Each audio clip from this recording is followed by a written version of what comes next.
Hey everyone, welcome back to another video. In this one, I'm going to be going over the immortality tech that I've talked about in previous videos, but for Atlas. Now, one thing that I want to cover about this tech is, again, this is not exclusive to Atlas. You can apply this to any frame in the game except for Lavos, purely because his abilities are based on a cooldown, and unless the duration of the Well of Life that you have supersedes the cooldown of those abilities, it's not really going to work on him that much.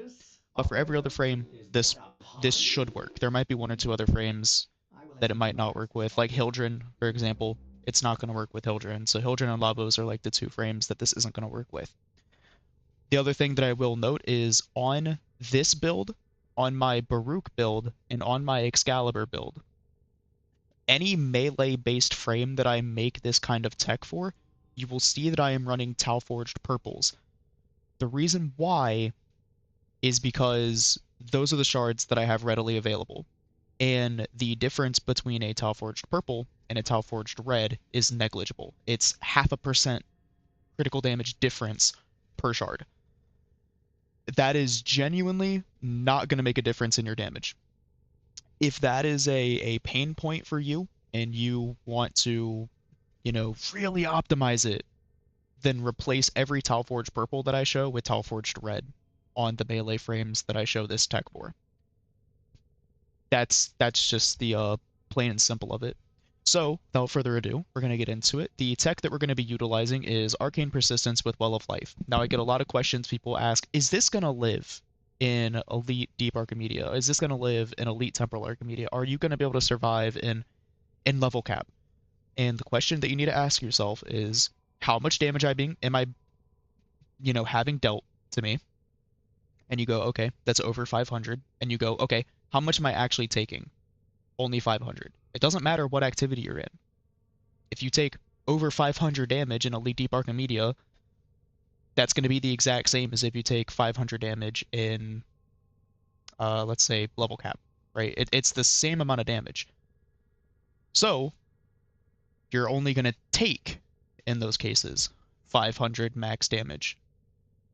So then the next question you ask yourself is, how much am I being healed per second? That kind of thing.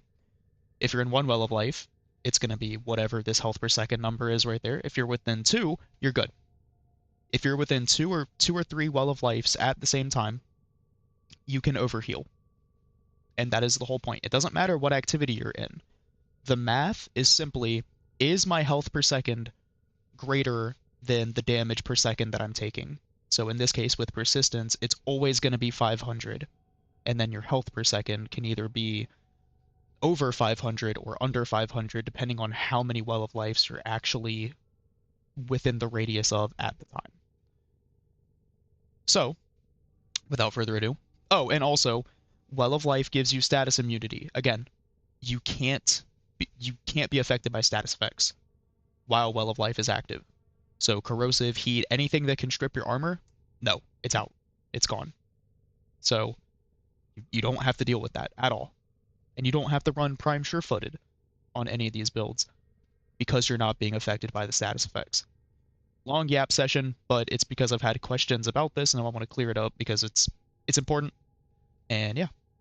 So for the Archon shards, again, we are running 4 Tau-Forged Blues for melee critical damage. When max energy is over 500, damage boost doubles. And you may be looking at my max energy and going, this guy doesn't know what he's talking about. It's sub 500. And you'd be correct. It is sub 500, which is why I'm saying if you really want to min-max this, you'd replace these with Tau-Forged Reds. The reason why these are Tau-Forged Purples is specifically because I have these readily available, whereas I don't have Tau-Forged Reds readily available. Because I was running these Tau-Forged Purples for my other Atlas build that I came up with, or that I made the video for and came up with and everything like that. So these are just left over from that. Unfortunately, we don't have a way to unsplit Archon shards. If we did have a way to unsplit Archon shards, I'd replace these with the 4 reds. And that's what I would do. And then you're running 1 Tau-Forged Blue for energy max. Now, someone out there might be asking, well, why are you not running Prime Flow? You could run Prime Flow and run full Tau-Forged Purples. And the reason why we're not doing that is because low-key, it's not needed. You do not need to push his damage to the max. If you really want to see huge numbers, be my guest. Run Prime Flow, run whatever you want. But for this, I'm running a Talforged Blue because while you have great ways of getting energy, which is the way you get energy is just you essentially take damage, that's it. You still are going to be rapid casting his one. And to do that, you do need some level of energy economy. So this Talforged Blue right here is, you can either run it or you cannot run it. It's up to you. Whatever fits your playstyle more. If you want to have more damage for his melees, again, replace all of these shards with 5 Talforged Reds for melee critical damage and you're good. Again, I will say, if you do that, you are only going to be seeing a 2.5% increase in melee critical damage if you have all 5 of them. That low key, that's not going to matter. Your critical damage goes from like 1 million to like 1,020,500. That's, in my opinion, it's not worth it. But you can if you want. I will say, Talforge purples are harder to get. So if you have the Talforge reds, you can put them there. I'm just specifically talking about why I don't have them on this build, because I don't have the Talforge reds readily available, because I turn them on the purples for melee frames and electricity frames and stuff. So for the actual build itself, this is what we are going to be running. It's a very similar setup that you've seen before. I have started to fully spec into the Umbral mods, because if I'm going to make these builds, I've seen some people go back and forth about running all of the Umbral mods, and you know what? I'm going to start doing that. Just because I want to show them in the most optimal way that they can be built, or at least, in my opinion, the optimal way that they can be built. So these are the mods that we're running. Feel free to pause at any point if you need to read the mods and understand what they do. If you would like, you can replace Rubble Heap with Flow or Prime Flow. That is absolutely something that you can do. And if you do that, let's see if I can actually get this to work. I cannot. It's not going to work.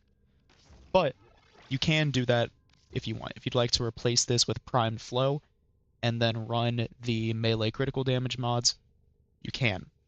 There's nothing wrong with that. I just really like this augment, so that's why I'm gonna run it.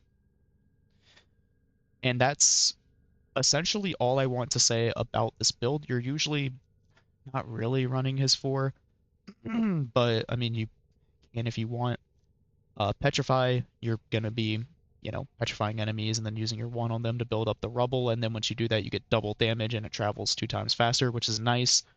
This double damage is going to, in my opinion, this double damage is going to kind of outweigh well, I guess it depends on how you look at it. Either or, you're going to be getting a huge damage increase, so it's up to you. If you want to run Prime Flow or Rubble Heap. I prefer Rubble Heap, but if you'd like to run Prime Flow, then you can replace all of these with Talforge Purples. And you could just keep the Talforge Purples and you'll be fine. So, the Landslide Fist Prime, same build as before. Literally the same build as before. If you'd like to pause at any point to look at these and look at what they do, feel free to do so. But yeah, it's same setup as before. So, without further ado, let's get into the Steel Path gameplay.